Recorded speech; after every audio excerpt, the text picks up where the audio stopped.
Hi, good evening. You are viewing Wisdom Keys for Focusing on Your Passion. LaunchPad Consultancy, in collaboration with VisionWorks Solutions, bring to you Book Club Conversations, Series 3. And in this series, entrepreneurs and professionals are reading the book, The Uncommon Dream 31 Wisdom Keys for Focusing on the Passion of Your Heart, written by author Mike Murdoch. I am your host, Alina Lewis, and today's discussion is centered around chapter 22, where we're talking about further the uncommon dream and we're mapping that with patience. So tonight is going to be an in-depth conversation. And joining me for that in-depth conversation tonight is Janine Caesar, owner of JC Charm. So as always, Janine, welcome. It is so awesome to have you back for yet another Hi, discussion. Alina. Always great to be here. Yes, thank you so much. Now, chapter 22, Janine. Chapter Mm. 22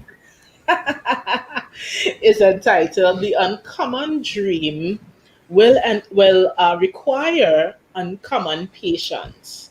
And I wanted to go down the road just a little bit differently today because, in so many conversations, we speak very generally about the elements of the uncommon dream. But today, I really wanted to have a more in depth conversation with you that really looks at what the book talks about in regards to patience and really unpacking it in reflection of our own journey as entrepreneurs. So I'm really looking forward to that. Now, first things first. See, I'm working with my notes. That's how in depth we're going tonight. Listen, let me first couple this. So first things first. In the book, they talk about expectations. Mm-hmm. And my question to you is this.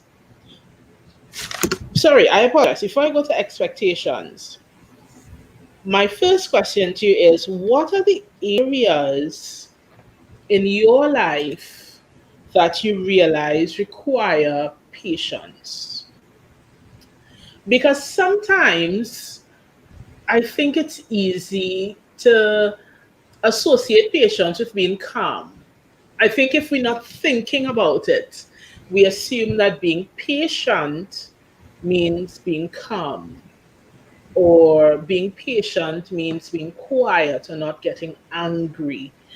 But when we start to look at patience, it goes so far beyond just staying calm.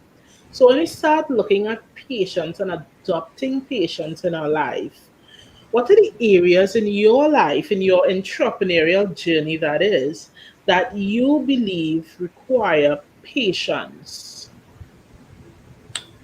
For me, um, it's remembering because while we may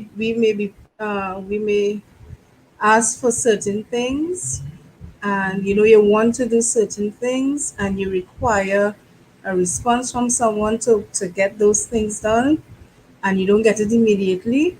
I need to work on that. It's not that I'm an impatient person because I'm known for my patience, but I always go into things with an enthusiasm, thinking that don't you want to be, and aren't you excited about this too? And when I don't get that response, I'm like, okay, pull back a little bit.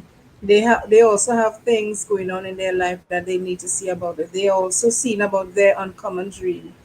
And you need to remember that and be patient, excuse me, be patient and wait on their response. It doesn't mean that it's not coming, and it would not come when you want it to, but it's going to come. So whether it be waiting on a response for somebody for a contract, waiting on a response about payment, whatever it is, you need to sometimes exhibit a little bit of patience to get those things done. Have you developed a strategy as yet, Janine, that helps in the process of developing patience in those areas? For me, I always need to, and Mike Miller spoke about it as well, stay productive, occupy your time. I love While that. you are waiting, yeah, find other little things that can be done. And when sometimes you see T's that are not crossed, I's that are not dotted, take that time and get those things done. Because sometimes when, and the favor that he spoke about before, when that comes, you need to be ready for it. So those are the things that you have, okay, I'll put that away for later. No. While you're waiting, get that done, get it out the way, occupy your time. That's Yeah, what and I've always yeah, and definitely I think forecasting future needs is a great way to stay productive. Like I was chatting with a colleague some time ago, and I was using the example of school.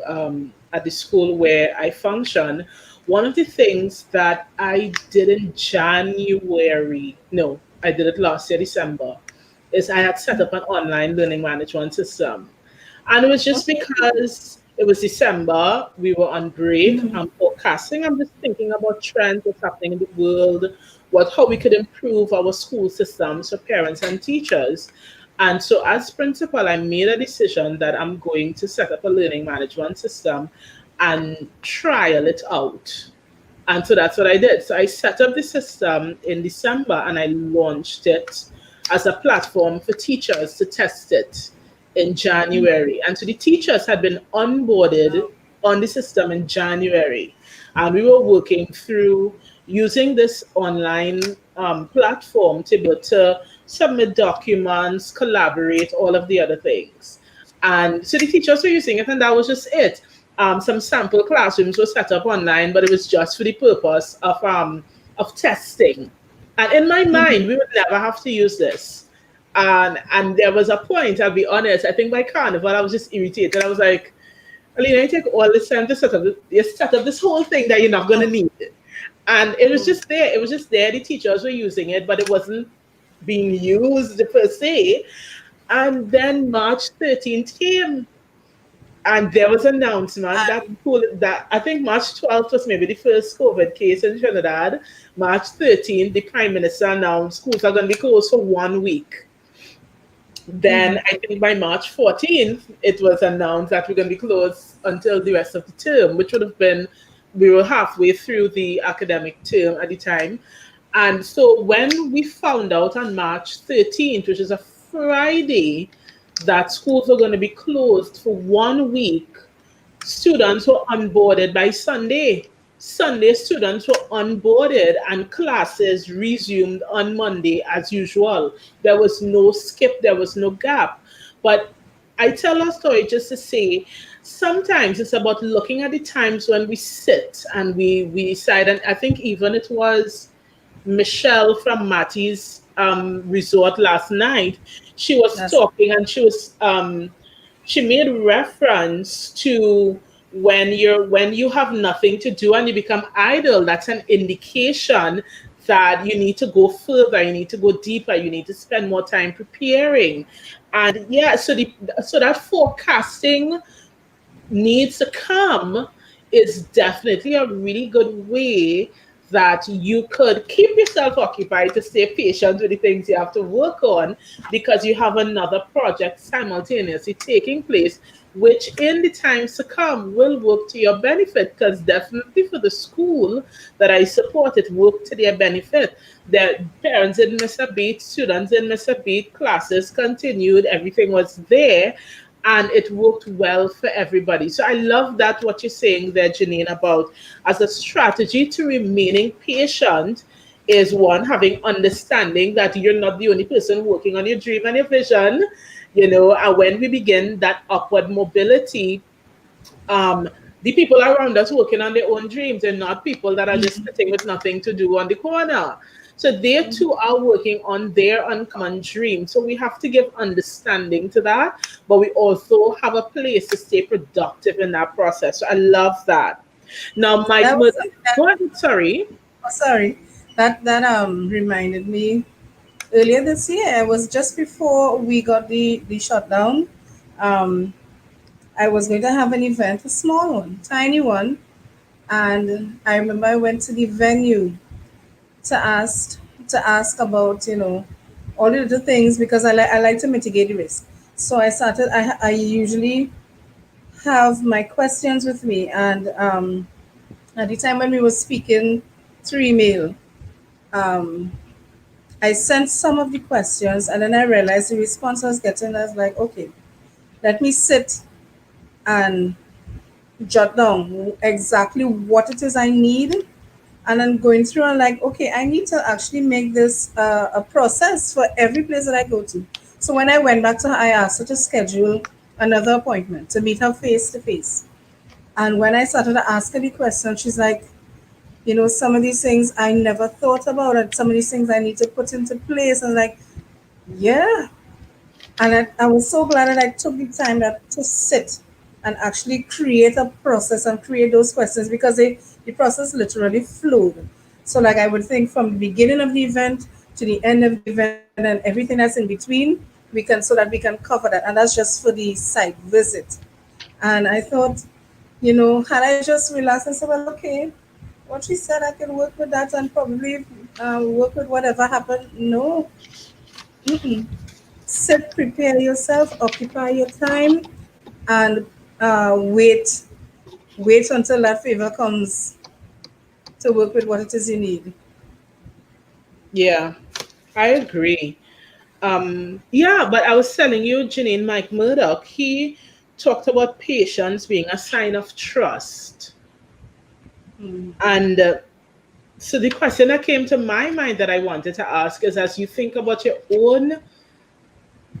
your vision, who or what do you need to trust? Because in order to be patient, there must be trust. Who or what do you need to trust? I, as simple as it is, I trust God. Especially when things get tough, I sit and I ask, listen, I can't see everything, I don't know everything. And this is where I need your guidance. This is where I need you to hold my hand, show me what it is I need to see, guide me to where I need to go. Let me know what it is I need to do, who to speak with. I need your guidance. I trust your guidance. That's who I need. And I also need to trust my instincts. That's what I need, because I know it's in me. And sometimes it's something my dad says. He says, your first instinct is usually the correct one. And that's what you need to go with, because sometimes you would be like, you would think of the solution like, nah, that's sounding too easy. That can't be that easy. And you work yourself out of the solution, I should say. You work yourself out of it. So you need to I learned to trust myself. I've learned to trust God. And it has been working out for me so far. I love that. Because I was waiting for you to. I knew trusting God is a standard, most people say, but I definitely was waiting to hear or add the importance of trusting self. Because I know for a lot of people, they trust God, they trust divine alignment and all that stuff, but they forget to trust themselves. So they're so busy trusting that something like fate would happen that they forget there's a place to trust your own capacity as a person to know that if it's a dream that you have or vision that's burning deep on the inside, it means that what is needed to bring it to fulfillment is also in you.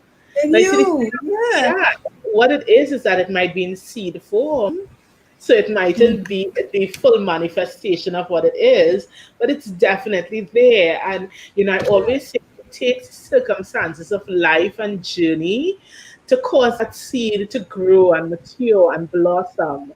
And the process doesn't always feel good, but definitely the seed is there, and we have to trust that the capacity is within that would allow us to flourish Yes. in that. I love that. I love that.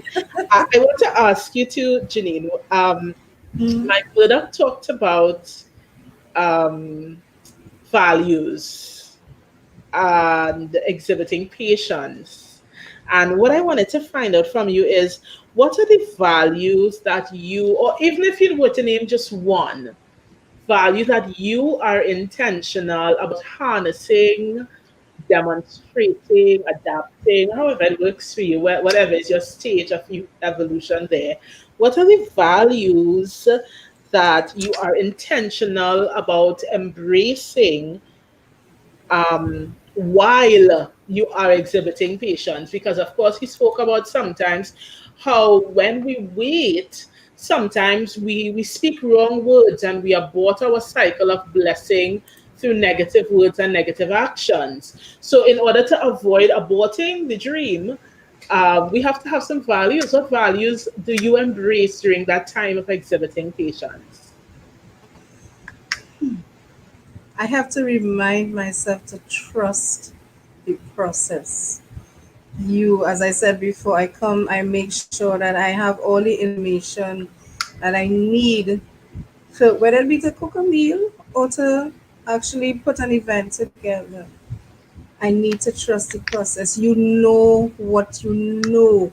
There's nobody or nothing that could take that away from you. Trust the process you've already started, or as they say, he has already started a good work in you. Understand that that's going to come to pass. He's going to guide you. I need to understand, okay, I've done A. B is going to come. I'm going to do B. C is going to come. I'm going to do C. It's going to work out. Now, I'm not saying that it's always going to be perfect and it's always going to work the way that you want it to, but it's going to work out. It is going to work out. Trust the process, trust your knowledge, trust God. It's going to work out. I always try to hold to that. So trust is a big deal for you there because you talk a lot Yeah, about it trust. is. It Two is. things, even as I was writing my own notes, getting ready for a chat, one of the things that I wrote down that I value or I embrace is self control. I think self control is so important on a whole Yes. lot of levels because one, we need self control to control our words, to be very, Mhm. I try to, even when under pressure, even when things aren't going the way we originally planned, it takes a measure of self control not to start aborting things with your words, because it starts with words and then it leaks into actions.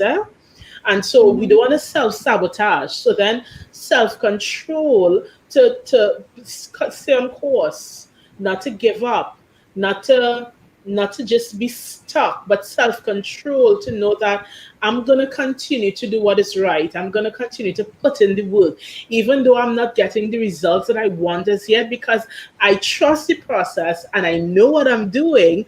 Even though the results haven't come as yet, I exercise a level of control. And I want to kind of put a disclaimer on what I'm saying there too, to say, I'm not saying you just go blindly into a situation and not look for where the signs are showing you.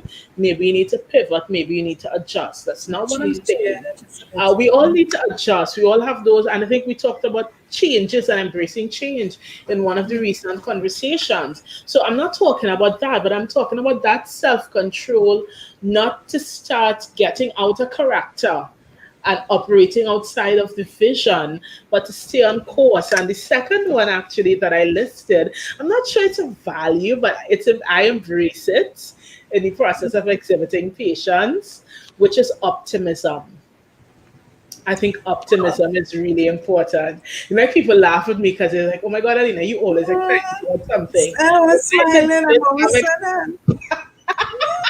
I've always been told you always have a smile. Alina, I remember there was a time, and as small as it was, he brought it to my attention. I was waiting outside of the job that I had before. I wasn't driving as yet. And I was waiting to go to point A. He was heading to point B. And he's driving out. And I just looked at him, and just said hi. Usually we're not that big of a we don't usually have deep conversations, but I'm always friendly to him. And I just said hi. And he stopped and he said, "What is going on with you?" I'm like, nothing really. He said, "No, you always have a smile on your face. What is going on with you?" And at that time, I was having bad back pains, bad right. back pains. And it let me know, listen, just the way that you usually function, people are going to Yeah. see, as you said, step out of character. People are going Yeah. to see when this is not you. This is not you. Stay the course. And I Yeah. mean, he didn't understand, and I didn't tell him. Well, I don't know if he would remember that now, but he put such a big smile on my face from that moment. Yeah. With all the pain that I was under, he made me smile because I'm like, oh yeah, I really do. I know I was grinning, but for him to notice Yeah. optimism, I'm always smiling because he always gonna get that from me. Yeah, optimism is important because in tough times or times when we have to make some adjustments, it's not working out the way we planned. We had to figure it out. We had to get into research mode. We in the underbelly of the thing, not in the beautiful, sparkly niceness of the looking. It takes some optimism to keep trudging through. I know the visualization I have in my mind's eye is that picture where they show the cartoon character with the axe digging through a tunnel, and I'm sure you've seen it. And just before he breaks through to get to He the gives goal up or whatever that's and he's beneath, like this. he gives up and he stops digging. And there are many versions of that concept, Yeah. but it reminds me of that. And optimism allows us to continue to have the drive that we need to stay passionate about the vision and the expansion and what we're doing. So whether we have the help we want, we do have the help we want. Whether we have the support, we don't have the support. We have all of the resources right now, we don't have all of the resources. It doesn't matter. Optimism will take us through. So yeah, I love that. But my last question for you though, Janine, asks about patience in relation to expectations.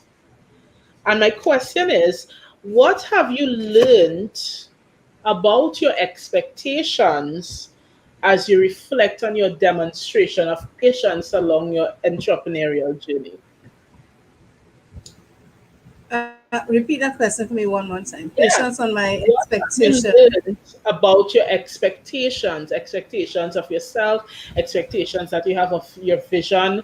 What have you now come to recognize about your expectations as you reflect on the way that you demonstrate patience? I realize that when I do apply that patience, um, it lets me know that it lets me know that I don't give up easily because yes, I have a lot of patience, but I can also recognize while I'm waiting for this, I can recognize that this may not happen and I may need to move just a little bit to the left or a little bit to the right, and but I will still be moving forward. So that even though I exhibit that patience, I always keep my eye on the goal. I always do keep my eye on the goal. There's no way you're gonna stop me from achieving what I want. God knows if He give me the dream to fly, I might fly out the window because I have that dream. I am going to fly. I'm going to find a way, like Icarus, I'm going to find a way to attach some feathers and get it to me. I might fly as high as Icarus, but I'm going to get there. I'm going to get there. So I always, even though I set those expectations, my there's a word I'm searching for and I can't get. My determination helps me to get there. Even with that patience, it helps me to deal with that little time in between of me setting the goal and getting there. That it helps me to deal with that patience there, my determination. Yeah, definitely. I would say for me though, um, though don't mean anything. For me, when I learn about my expectation, I think it can maybe a little slightly beyond the expectation, but it's like the root of the expectation. I have learned, and I continue to believe it, that my seed is made of oak. And I tend to talk about seeds of greatness. I talk about it in the classroom. I talk about business coaching sessions. I'm always talking about seeds of greatness because I believe we are all born with seeds of greatness. We all have capacities. They may be different, but none is It necessarily will be better than different. the other. And when I look at my level of patience, and the things that and my journey, I believe that my seed is made of oak, meaning that I believe that the rising up or the growth is likened to that of an oak tree. And so, therefore, because I believe that my seed is made of oak, when I look at my patience, it explains why I must be patient. Not just why I am patient or I have chosen to be patient, but why I must continue to have patience. Because if you understand yourself to be an oak tree separate from a pigeon peas tree, the expectation is very different. Your pigeon peas tree, you expect a manifestation in a couple months, then you pick and the tree So dies and you the start fruit. over. But when you start talking about an oak tree, you start talking about building of something that is very intentional, something that is long lasting, It's gonna last, yeah. thing that is produces more seed. So it helps me to understand the kind of projects I undertake, because then what the oak tree does is produce more seed to produce more oak trees. And so when I look at my work, it lets me understand my belief system, because my work is a reflection of my belief system. Because even though for those who maybe get into the range of what I do, everything is connected. I function in a space of training and development. Everything I do comes back to It's training connected, and yeah. development. I do not do anything, and it's not even intentional. It's just because the dream comes from within. I legit don't do anything outside of training and development. If you look at any project, any business entity, any support mechanism, all of it has something to do with training and development, whether it's in education, primary education, secondary education, tertiary support, business development, professional development, coaching, and mentorship. All of it has a thin line that runs through training and development. And so, because I understand what is on the inside and I understand my perception of my own seed, it allows me to then be very patient when I am creating a thing. So I am never in a hurry. That's a lie. I'm always in a hurry. But it's easier. Tell the truth. I'm always in a hurry. I'm not different from anybody else. I want to see results. But it makes Yeah, it you see it immediately. easier for me to say it's okay. I'm still building. And when I start a new thing, it's okay. I'm still building. And it also tells me what I don't do. you know. Uh, I want to tease you, Janine. It wasn't on the schedule, but Go you talk ahead. about it. I want to Go ask ahead. Mm. if you could answer, because maybe something you might have to think about. What kind of seed are you? What kind of seed do you carry on the inside? When you look at the types of engagement, I love this. You see, I'm sitting up in the chair now, right? When you look at the type of engagements that you not just support the people, but you are drawn to, and the length of things you tend to get into. If you were to liken yourself under a seed, all seeds are great. No seed bigger or better than another. But seeds are different. All seeds are great though. But seeds are different. What kind of seed are you, and what is the evidence? I love this question. Listen, I think all the person that have been on the panel to come in one conversation. So I can ask that question. I think I'm going to try to ask that question Next now year. until the 19th when it close. What kind of seed are you? That is good. I'm going to write that down. I do. I see what I'm You thinking. don't The only have to thing answer that's now, stuck in my because mind now. I'm going to see you next week. So if you want, Yeah. you can think about it and tell me next week. But I think that's such a good question. I love I it. I I have. Does it have to be a seed? Can it be a sapling? It doesn't matter anything, however you perceive it.